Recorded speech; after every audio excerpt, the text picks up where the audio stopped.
lagi bersama saya Oti Faraina dalam video kali ini.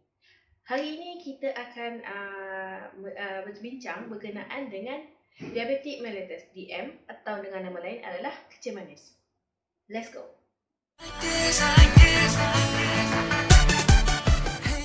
Okey, kecil manis. Kecil manis ni boleh berlaku apabila kawalan gula di dalam darah kita tidak terkawal disebabkan satu organ di dalam badan kita dinamakan pankreas, dia tidak dapat merembeskan sejenis hormon yang dipanggil insulin. Tugas insulin adalah untuk menukarkan gula kepada tenaga. Jika anggota ini problem, dia menyebabkan gula dalam darah kita tinggi. Okey, terdapat dua jenis kecil manis. Satu type 1 dan type 2. Type 1 biasanya datang daripada kecil, di mana organ pankreas itu tersebut sendiri telah tidak mampu merembeskan hormon insulin tersebut. Manakala type 2 yang paling common adalah di mana organ pankreas itu tidak dapat merembeskan insulin yang berkualiti ataupun cukup untuk menukarkan gula yang dikonsum ke badan kepada tenaga.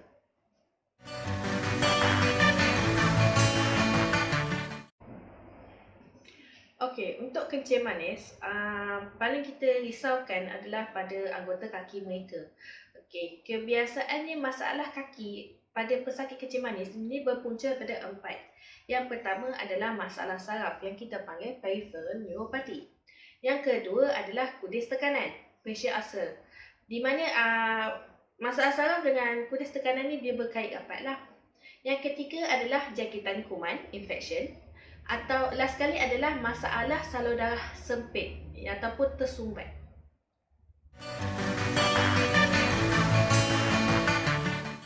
Okey, macam mana kita nak kenal pasti tanda-tanda awal diabetic foot? Ini adalah pertama, orang kecil manis ni akan kehilangan daya rasa pada kaki mereka. Yang kedua adalah kudis. Yang ketiga, kebas ataupun numbness pada bahagian kaki lah.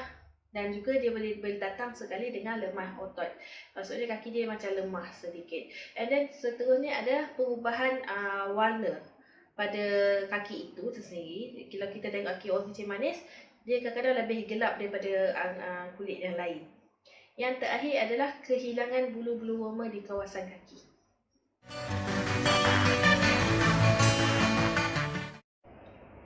Okey.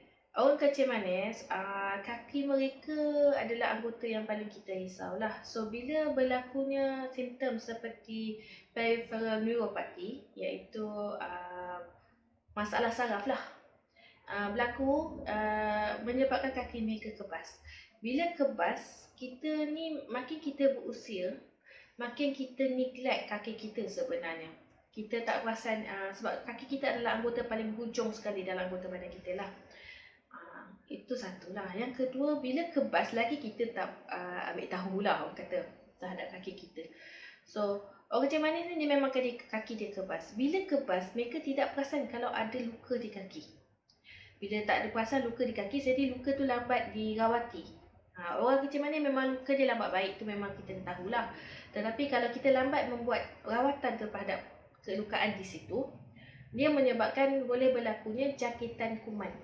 Bila jangkitan kuman ini berlaku, paling senang kita akan nampak bernanah lah, ataupun nampak hitam-hitam tu, merah-merah. Itu maksudnya ada berlaku infection pada kaki tersebut lah, anggota tersebut. Jadinya biasanya doktor akan cuci lah. Mungkin terpaksa ada sedikit minor operation untuk kita buang yang kata infection tersebut lah. Okey, jika jangkitan ini tidak dikawal, ini yang boleh membawa kepada amputation, iaitu potong kaki.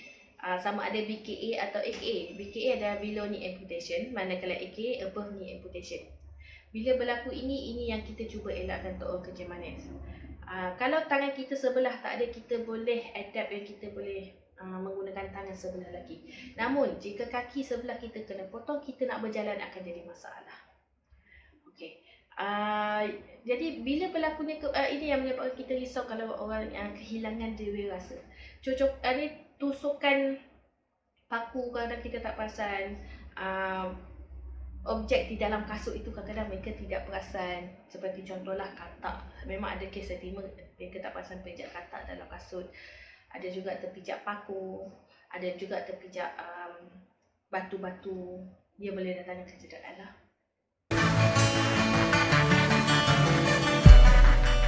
Okay, untuk orang kecil manis, penilaian yang pertama kita akan cek adalah kaki mereka lah. Kita tengok keadaan kaki mereka, pemakaian jenis kasut yang mereka pakai, dalam jenis rumah, sebab kadang-kadang kita melihat keadaan rumah mereka juga boleh memberi risiko kecederaan pada kaki mereka.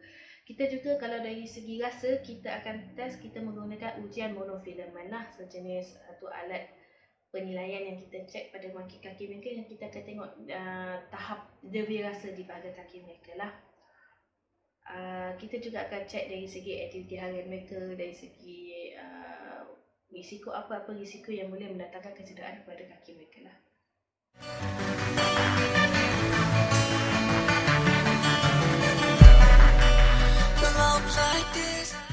Okay, dari segi rawatan untuk pesakit kecil manis, yang pertama kita akan tekankan dari segi penjagaan kaki, di mana kita nak latih, jadikan habit kepada semua pesakit kecil manis untuk selalu cek kaki dia, sama ada luka, ada apa ni kecederaan pada kaki mereka. Hal ini kerana kaki orang kecil manis kan selalu kebas. So bila kebas, kadang-kadang luka-luka ini diorang tak perasan. Jadinya kalau mereka dapat detect awal luka tersebut, mereka boleh membuat first aid lah, rawatan awal. Lagi cepat, lagi bagus. Di mana kita akan minta mereka akan cek kaki di bahagian atas, di bawah tapak kaki dan celah-celah jari mereka lah. Paling kurang sekali sehari untuk cek kaki mereka. Jika terdapat luka pada kawasan kaki mereka, kita akan minta mereka untuk cek dulu luka itu, sama ada luka itu mengandungi nanah. Kalau ada nanah, itu petanda ada jangkitan kuman. Jadi kita akan minta pesakit kalau ada nanah pada kawasan luka tersebut, sila datang ke klinik ataupun hospital berdekatan untuk dapatkan rawatan awal lah. Jika tiada, kita akan minta mereka untuk membuat first aid dululah. Cuci luka, letak ubat. Lepas tu minta mereka monitor kawasan luka itu selama 3 hari. Jika terdapat perubahan yang baik, boleh continue. Tetapi kalau terdapat perubahan yang tak baik seperti bernanah, merah-merah, sakit, jadi kita minta mereka untuk datang ke hospital ataupun klinik berdekatan.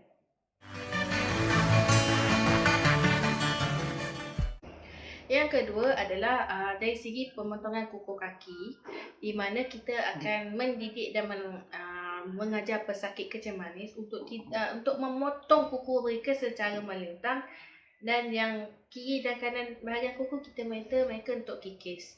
Kita juga tidak membenarkan mereka untuk menggunting ataupun mengkepil kuku di tepi kiri dan kanan jari mereka, di mana ia boleh mendatangkan kecederaan pada kaki mereka.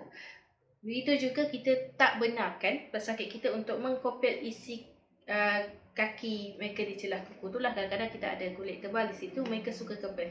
Itu pun boleh mendatangkan kecederaan, di mana kita tak benarkan pesakit kecil manis kita untuk melakukannya. Jika pesakit kecil manis kita ni mengalami cekam kuku, kita akan minta mereka datang ke klinik ataupun hospital berdekatan untuk mendapatkan rawatan.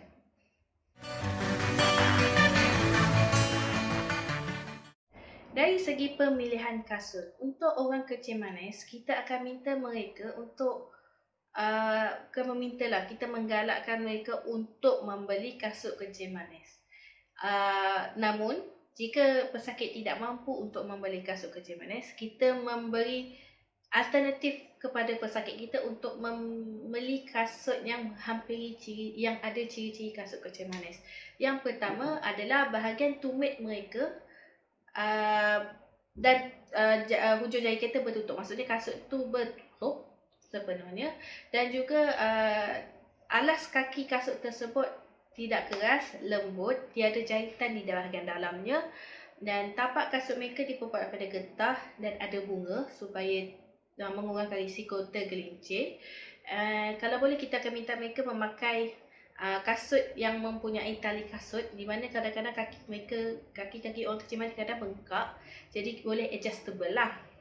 And then kawasan luarnya agak keras supaya kalau apa-apa jadi pada kaki mereka, kita akan kasut tu dapat terima impact itu sebelum kaki mereka lah. And then hujung kasut mereka itu lebar. Kita tak nak mereka pakai kasut yang bentuk V. Kalau boleh kita tak bentuk D. Supaya jari mereka tak tertekan di dalam kasut itulah. Dari segi ketinggian kasut, kadang-kadang kita ada pesakit yang sudah lama asyik pakai kasut tinggi. Jadi bila mereka pakai kasut yang rata, mereka rasa tak selesa di kaki mereka. Ketika kasut yang boleh kita benarkan paling tinggi adalah 1 inci sahaja. Lepas tu dari segi pemilihan stokin, kita akan suruh pesakit kita membeli stokin jenis yang kapas lah, yang boleh menyerap peluh. Tak digalakkan memakai stokin jenis kulit, di mana stokin ini dia tak serap peluh dan boleh menyebabkan gulat air pada kaki mereka lah. Untuk orang kecil manis, kita akan minta mereka untuk pakai selipar di dalam rumah, supaya apa-apa ada di rumah mereka, seperti contohnya tulang ikan ke, jarum peniti ke, at least kalau mereka pakai selipar di dalam rumah, selipar itu akan menerima impak itu, bukan yang kaki mereka.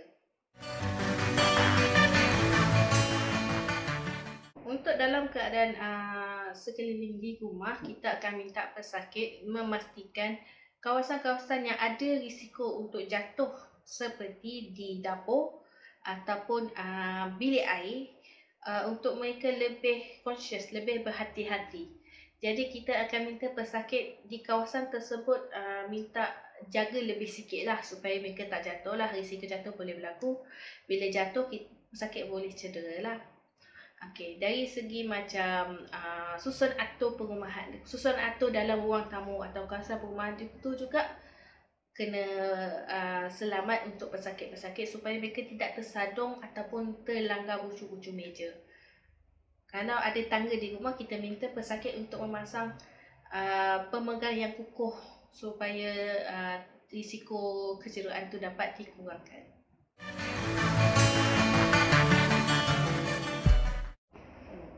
Bagi pesakit kecil manis yang ada DFU, diabetic foot ulcer, di mana kelukaannya ada di tapak kaki mereka, kita ada membuat servis di mana kita melakukan adaptasi pada kasut mereka lah. Sama ada kita meletak insole yang modified untuk mengurangkan tekanan pada kawasan luka.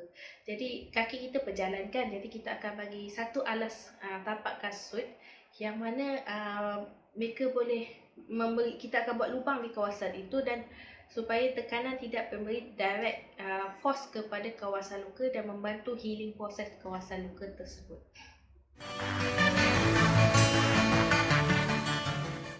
Selain daripada rawatan untuk fizikal, kita juga melaksanakan rawatan dari segi minda sihat. Kita juga akan latih mereka untuk pengurusan stres, seperti menggunakan teknik relaksasi.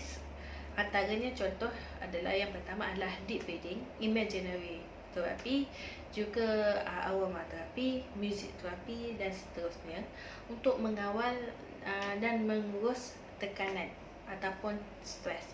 Selain daripada itu, kita juga ada melaksanakan rawatan CBT, iaitu Cognitive Behaviour Therapy, bagi certain case di mana kita ingin membantu mereka untuk mempunyai kehidupan yang berkualiti.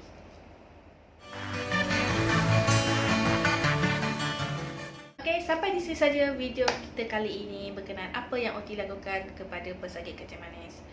Diharap video-video ini dapat membantu dan memberi pemahaman kepada komuniti berkenaan tugas-tugas OT terhadap pesakit kecil manis. Jumpa lagi di video akan datang bersama saya, OT Farhana. Bye.